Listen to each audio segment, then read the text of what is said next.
Alright, nga bulijjo ate it's Projan Media nga bulijjo okubanga munnange kutusaka mawulire nga gakagwawo mu kibuga Uganda nga abalala ate tebannaba kugafuna.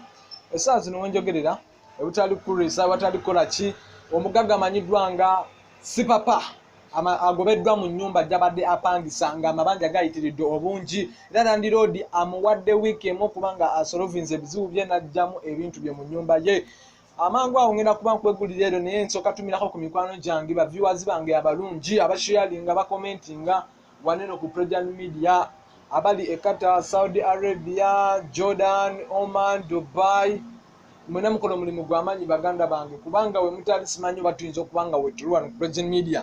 Kale nga bulijjo omugagga amanyiddwa nga Sipapa agobeddwa mu nnyumba olw'amabanja agabadde gasukkiridde obungi nga Land Road amubanja omutitimbi gw'ensimbi gatanaba kusasula abadde amubuzaabuza ddeeno ko gye Land Road nsijja kusobola n'amukuba ekibaluwa kiri eri w'embule.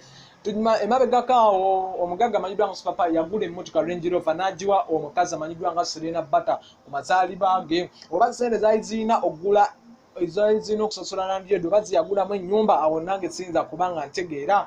Naye kale Projan Media tugenda kuba tukyakwongera okuweggulira Sipapa kikyazzaako kubanga bamugobe mu nnyumba Land Road ye akyogerako ki. Tugenda kuba tufuna ebigambo bya Sipapa Entertainment tulabe kikyagenza okubanga ayogerako. Naye don't forget to subscribe or sharing and commenting. It's Projan Media.